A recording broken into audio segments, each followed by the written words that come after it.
Y'all come on in here today. We got some good stuff to cover. Y'all appreciate y'all for tuning in, kicking it with your girl. Okay, so we finna go ahead and dive on into it, y'all. It's crazy that, President Trump, he tries to protect the border, right? Unelected judges tries to block that. He tries to deport these illegal, crazy people on up out of here. And courts try to shut that down. Make it make sense. He gets elected to be president, and then the entire system tries to sabotage this man. But yet there, y'all, there is the win. Shout out to the Supreme Court for saying, hey, Trump, you and your administration go ahead and get these crazy bimbos on up out of here. The same bimbos that your boy Biden tried to fly through our country through the back door through a program that we didn't even vote for. We ain't vote for this. Y'all better stop playing with Trump. Yesterday, I was taking them judges out left to right because I was pissed. But I'm back cool because you know what I'm saying? We going to continue to keep winning. They be throwing rocks to try to stumble this man up. But at the end of the day, he and his administration has a job that they stood on and said. They made promises, y'all. And they have been actually coming through with all those promises. Promises said and promises has been kept in this administration. I don't care what nobody say. They were talking the talk and they definitely are walking the walk. Is it going to be easy? Hell no. Not the way the other side is set up. It's not going to be easy. And a lot of people are going to agree to disagree to agree with Trump. And some people hell just going to disagree. It is what it is. It's always going to be a debate. I have a very good friend.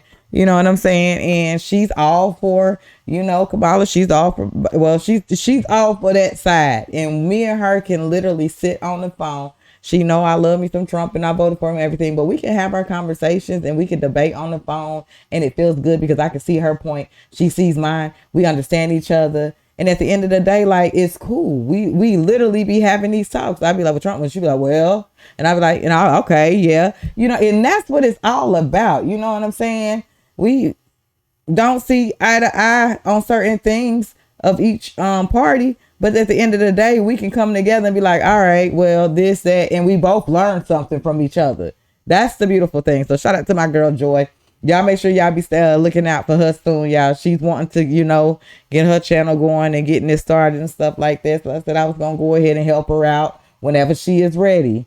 So with that being said, y'all, I ain't finna talk y'all ear off. We about to go ahead and dive into the video coming straight from Charlie Kirk on X. If y'all want to follow him.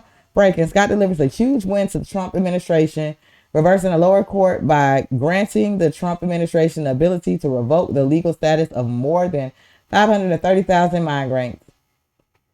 Let's go ahead and dive into the win. Let's go.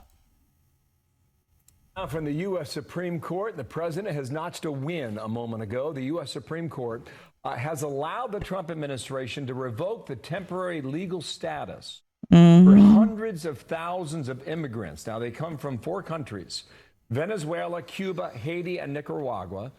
They came into the country through an app that was established during the Biden presidency years. And for the moment, it appears that the Trump team, they've made it their objective to deport those who came in illegally. This would be a win for the administration, handed down by the U.S. Supreme Court just a few minutes ago. So that's the latest. Watching that from Washington, D.C. All right.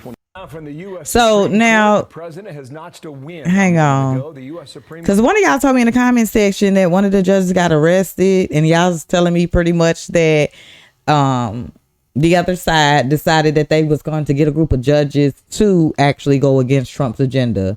And that's what we are seeing take place real time. Like, they literally be setting up these things to try to go against the grain and stuff like that. Ain't y'all getting tired of losing, man? Ain't y'all getting tired? They keep trying to find that aha moment. Every time they find that aha moment, it just turns and backfires and slaps them right back in the face. And it's the aha on them. This is what happens when real meets the real law, y'all. This is what happens. Let's keep this thing going, y'all, because I'm not going to keep y'all here all night. Coming straight from Erica RN for USA. Court injunctions for previous presidents. Biden, 14 and 4 years. Clinton, 12 and 8 years.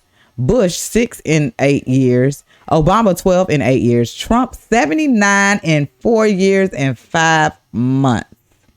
So the minority party with less than 20% approval ratings gets to go around denying the people of what they voted for. They are backed by these unelected robbed activist judges that are someone in the previous administration installed to stop president's agenda from moving forward. Isn't that something? And we just gonna keep on winning. So with that being said, y'all, let's go ahead and dive into it and hear her breakdown. Let's go. Injunctions for previous presidents. Biden's 14 in 4 years. Clinton 12 in 8 years. Bush 6 in 8 years. Obama 12 in 8 years. Trump 79 in 4 years and 5 months. So apparently a minority party with less than 20% approval rating gets to go around and deny the people of what they voted for. And they are backed behind non-elected federal judges. And then they'll deflect and say that we're the ones causing the constitutional crisis. We are the ones breaking democracy. You want to hear how democracy works? You have multiple presidential candidates. The people, the voters, hear every single plan of every single candidate. Then they get to go home, sit on their couch, choose which option do I like more? Who aligns with me more? Who's doing what I want to get done? And then they go out and vote for that candidate. That's democracy. What's not democracy is having the election. Someone gets elected because the American people voted on that person. It's a landslide election nonetheless. And then the second they step foot into office, you have non-elected federal judges that the people didn't choose trying to block every move that elected person ever tries to make. So again, I'll ask, we're the ones causing the constitutional crisis and breaking democracy? Yeah, I don't think so. When again, those non-elected judges represent a loud minority in this country that the rest of the American voters disapprove of. Only 20% of America actually approves of that minority's opinion. And the rest of us, 80%, have to suffer and watch the person we elected to do the jobs we knew they were going to do because of that 20%. Obama was a war criminal who gave our weapons to ISIS, ran fast and furious at the border, put kids in cages, and deported more non-criminals than criminals all 8 years of his presidency, and even he only had 12 court injunctions. When you see a number like 79 in 4 years, you know that the justice system is being weaponized, but you won't talk about that ever. Just like you won't talk about the fact that a member of our DOJ was leaked in a conversation with a friend at a bar in saying that Trump's charges were inflated so that he couldn't run for office. And of course, none of you have seen it because the media buried it. And of course, none of you that have seen it will ever talk about it because you want to keep using it. You can't admit that the justice system is weaponized against Trump right now. And then you have the cojones to, in the same breath, call us democracy wreckers and that we are causing the constitutional crisis. Just like it was okay for the last 20 years for you guys to want to change, question, and ban, abolish 2A, but we can't question, edit, or ban a different constitutional amendment. It's the same crap, different day with this party. Facts, girl, facts. Y'all see that? It's a problem. She just ran down the numbers. We just seen it. And if y'all need to, that's where you go fact check. This is a fact check moment. This is a let me go research moment. This is all of the above. Y'all get what I'm saying? Go do it. And that's the real LA, the knack on X if y'all want to follow her. So y'all, they just don't oppose him. They actually declare war on his presidency. Crazy. It's crazy. Let's keep this thing moving. I'm not finna keep y'all here all night. All right. So with that being said, y'all, coming straight from Biddy Johnson, I gave you the White House Deputy Chief Staff Stephen Miller versus Pamela Brown at CNN. Uh-oh, Lord. Here we go. Let's dive into it, y'all. Judge should just rubber stamp what your White House does. If not, what checks and balances do you think should be in place for this White House? Uh-oh. It is not the job of a district court judge to perform an individual green light or red light on every single policy that the president takes as the head of the executive branch. Just think about the premise baked into your question, respectfully, Pam. You're saying that when the American people elect a president of the United States of America, I'm not saying well, it's the implication. who is No, the sole head it's of the not. executive I just branch. said, Well, what let me checks and finish. balances Let do me you think finish. should be in I will place? answer the question happily. But look, when you have these kinds of lazy assumptions built into questions, it makes it hard to have a constructive What is a dialogue. lazy What assumption? I'm I saying- said you all had to win. you judges said are no. You against said, this White House is go it rogue. my expectation? I'm speaking You said, because is it now my? you're putting You said, is it my expectation? It's not just you. It's the whole media. In other words, when you I know hear you a want to sentence loop like us on. It is a completely no, fair when- question. You say fine. judges No. who rule against the White House And I will go rogue. gladly answer it. When Go you ahead. say, do we think district court judges should rubber stamp each action? There is a premise that is built into that is absurd. The president is the sole head of the executive branch. He's the only officer in the entire government that's elected by the entire American people. Democracy cannot function. In fact, democracy does not exist at all if each action the president takes, foreign policy, diplomatic, military, national security, has to be individually approved by 700 district court judges. Wow. That's democracy. So if there's 15 communist crazy judges on the court, that each of them as a team working together can block and freeze each and every executive action. Make it make sense. Come on, Stephen Miller. Mike dropped on that bimbo. You got the right one on your show, baby. Between him and what's his name, Scott Jennings, boy, y'all better stop playing with these folks. And Wesley Hunt, they'll tear y'all stuff up. And Brandon Gill, man, come on now. Them are like my favorites because they be getting in that tail. So this is crazy because like the numbers just continue to go up on Trump, y'all. You can see just by her going over the stats that she went over. And then we about to dive into this. Courts have halted President Trump's agenda at least 181 times in just 4 months of his presidency.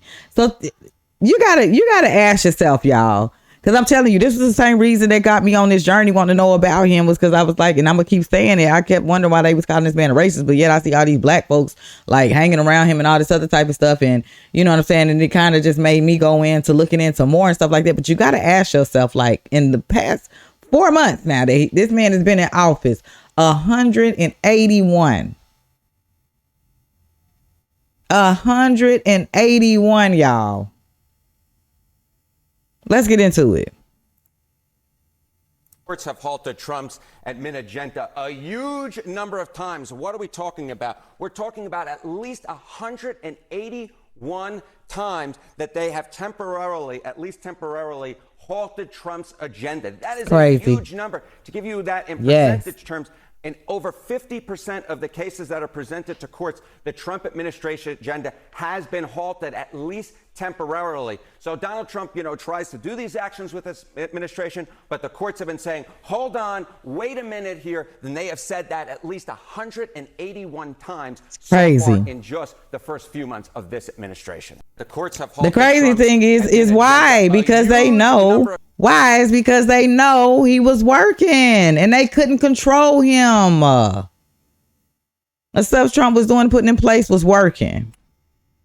These folks could not control this man. Of course, they gotta hate. Because that's what they do. Y'all, let's keep this thing going. I appreciate y'all for tuning in, kicking it with your girl. Thank y'all so much for just updating me and letting me know. Because, again, I was going in on those judges and bimbos yesterday. But y'all let me know that, okay, we back winning. You know what I'm saying? So I'm back to just being, chill. We just got to sit back, y'all. Continue to pray for our president and his administration team. It's not going to be easy, y'all. We knew this. You know what I'm saying? I don't even know why I let them bimbos get up underneath my skin. But I was just irritated and annoyed because it's like, okay, come on. Enough is enough. Y'all know that, like, y'all hate this man so much, but everything that he is doing, y'all get the benefit from. Except for the ones except for the corrupted ones. You know what I'm saying? Your pockets can't stay fat no more because, it's going to take money up out your pockets. You know what I'm saying? But at the end of the day, like, this man is lit. And just me watching real time, this go around, like, Trump is the GOAT. Trump is the GOAT, and he and his administration is going down in freaking history, yo. This is an epic moment. Enjoy it. Cherish it, y'all, because if we could vote Trump in 2028 to do another term, everybody crack, you know what I'm saying? We getting people's panties in a bunch when we say that, but how great would that be? But if we are not able to do that, cherish this moment and this time while he is in there, y'all, for real. Because y'all know the years could go by quick. Midterms finna be here before you know it.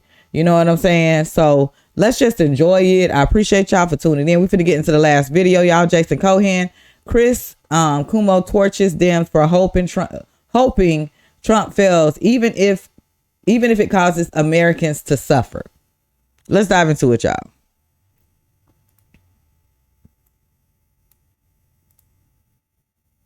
This is proven by that consumer sentiment survey. Sure, less tariffs means lower prices, but that's not all people reported.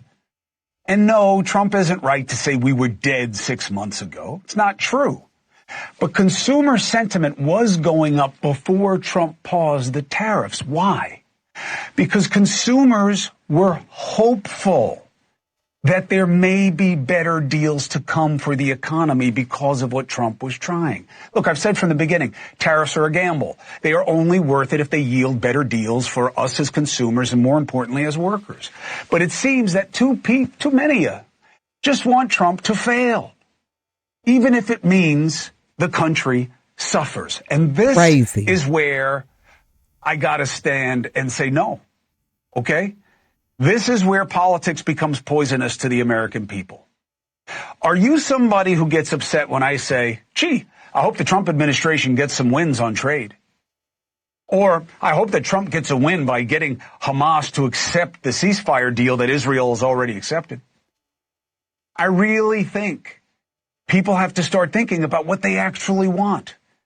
Do you just want advantage over Trump or the Democrats, or do you want the advancement of the country? Are you an American or an Americant? This is why I caution Democrats. They need to move past constantly praying for Trump's downfall. Not because I have a horse in the party race. I am against the party system, okay? But what do I want? I want better for your family. I want better for my family. Facts. I'm worried about my oldest who just got out of college and what her future holds. And she is luckier. Midterms coming, y'all. Pay attention. First and foremost, though, I want better for us, and I don't care who makes it happen. I don't even care that much how, to be honest. Now, I'm not sure how many in the arena really feel that same way, or at least would admit it.